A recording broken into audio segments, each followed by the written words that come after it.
Em 1850, diversos ex-escravos alforriados partiram das costas brasileiras para se reassentar maioritariamente nas cidades africanas de Lagos e Porto Novo. Teriam-se passado 315 anos desde a chegada do primeiro barco de escravos, e existiam naquele grupo de libertos pessoas brasileiras que, ao chegar, não se identificaram com o local. Conforme conta um liberto no Diário do Padre Budão, fugi para a praia. O navio que havia nos trazido desapareceu no horizonte. Oh Bahia, Bahia, minha doce terra, adeus. E caí na areia, deslocado. Foi dessa saudade que traduziria em uma vontade de replicar os modos e costumes brasileiros, que influenciariam desde as vestimentas que usariam, as festividades, a sua alimentação, língua, trabalho e, eventualmente, a arquitetura das suas casas, que os distinguiriam da cultura iorubá e desenvolveriam uma nova classe burguesa, eventualmente política, no outro extremo do Atlântico, cujos descendentes ocupam atualmente importantes espaços de poder e se consideram, até hoje, brasileiros. They were the greatest artisans.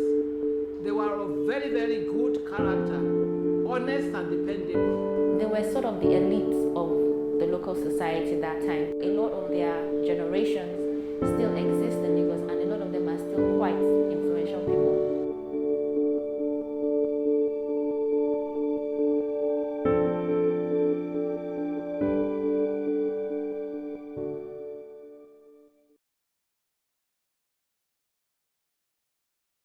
Em 1804, ocorre a Revolução Haitiana, onde a população escrava se rebela contra os latifundiários, o que gera um ambiente de incerteza e temor entre os fazendeiros brasileiros, de que eventos semelhantes ocorram e se espalhem na nação. Em 1835, ocorre uma tentativa de revolução parecida entre os escravos muçulmanos da Bahia, que passaria para a história como a Revolta dos Malês.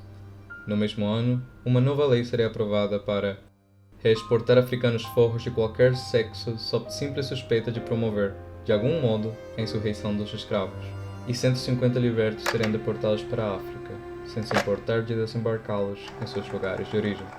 Ao mesmo tempo, os alforriados que ficarem deviam pagar um imposto exorbitante. Em 1851, permitem que sejam dispensados do imposto se se retirassem do império para nunca mais voltar. Estima-se que um total de 7 a 8 mil libertos tenham feito essa viagem. E foi então que uma grande quantidade de libertos partiram para os portos africanos, com ênfase nas capitais das atuais Benin e Nigéria. E curiosamente, o desenvolvimento destes dois grupos não podia ser mais diferente. Os brasileiros que se estabeleceram em Benin conseguiram se enriquecer principalmente partindo do próprio comércio que eles subjugaram alguma vez, o comércio de escravos. Enquanto isso, na capital nigeriana de Lagos, os brasileiros estabeleceriam-se entre as praças Tinubu e Campos e desempenharam importante papel nas artes, no comércio, artesanato, construção e política. Seriam estes os primeiros artesãos, pedreiros e marceneiros de Lagos. Criaram o primeiro cemitério da cidade, construíram a primeira catedral feita de tijolos, fundaram clubes sociais como a Aurora Relief Society, onde realizavam saraus, fundaram teatros e inclusive organizavam-se festas para comemorar o aniversário de Dom Pedro II. Comprariam grandes terras onde introduziriam o cultivo da mandioca na Nigéria, onde produziriam algodão, que lhes valeu o apelido de agudão, que eventualmente virou o atual termo de agudaz. De tais movimentações comerciais começam a surgir as riquezas dos libertos Joaquim de Valdebranco, Cipriano Lúcio Mendes, João Ângelo Campos, Plácido Assumpção, João Eção da Rocha, entre outros. Os mais abastados faziam questão que seus filhos estudassem e se casassem na Bahia. Os chagudás, na sua posição de poder, começaram a importar materiais brasileiros, como carne do sertão, remédios, louças, móveis, carruagens e cachaça, o que fez que o Império Brasileiro fosse o terceiro maior exportador de Lagos. Por sua vez, os chagudás exportavam azeite e subprodutos do dendê. E foi por essa interconectividade que permitiram que os chagudás pudessem replicar os costumes de alimentação do Brasil, podendo se encontrar na quadra brasileira mingau, grude, mungunçá ou pirão de caranguejo, que hoje são considerados pratos típicos lagosianos. Eventualmente, se veria nas suas ruas também a arquitetura brasileira.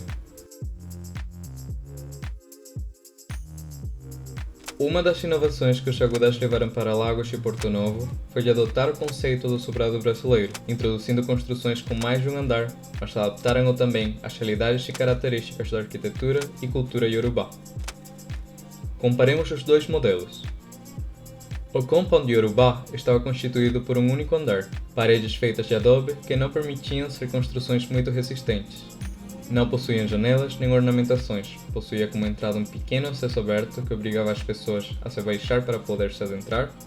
Seu teto era de palha, tinha uma disposição quadrada com um grande pátio central que unia através da sua varanda interna todos os cômodos da propriedade e funcionava como um espaço de lazer para seus habitantes.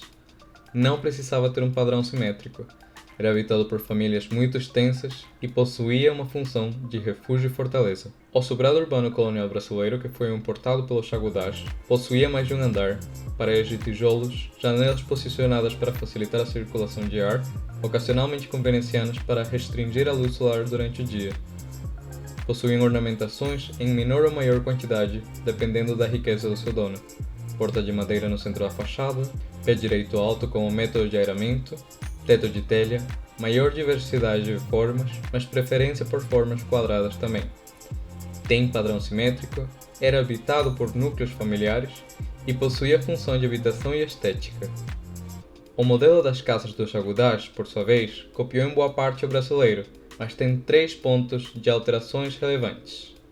Inicialmente copiaram o modelo de janelas luso-brasileiras e eventualmente desenvolveram superfenestrismo, ou seja, uma quantidade exacerbada de janelas como símbolo de poder e de diferenciação de construções normais, com o uso especialmente de águas furtadas. No teto, de telha também, mas um fator interessante sobre isto é que tal material construtivo estava proibido pelo rei, pois só o seu palácio podia conter tal material nobre. Os brasileiros, como não se curvavam ao rei, simplesmente ignoraram a proibição. E o pátio central da arquitetura iorubá evoluiria para uma sala coberta que uniria todos os espaços dos quartos, como ocorreria com os compounds, portanto, mantendo sua função de espaço social. Era habitado por núcleos familiares e possuía função de habitação, estética e ocasionalmente comercial, dispondo geralmente no térreo alguma loja da família. Com o tempo, as casas viraram também um investimento rentável para os Chagudás, que eventualmente construiriam casas com o intuito de alugar. Tal foi o caso do Joaquim de Vodé Branco, que possuía um total de 24 propriedades. Em Porto Novo, foi tanto o sucesso do modelo do sobrado brasileiro que os Chagudás detinham o monopólio dos aluguéis na cidade. Ao finalizar o século XIX, o fluxo migratório para. O intercâmbio comercial perde relevância, mas as casas, assim como a identidade das pessoas, continuam firmes como reminiscências de um tempo grandioso. Na época, importariam então produtos, modas e estilos, sem perceber, quiçá, que inadvertidamente o produto que levaram com mais força ao continente africano seria a saudade. Um sentimento que é, acima de todas as coisas, brasileiro.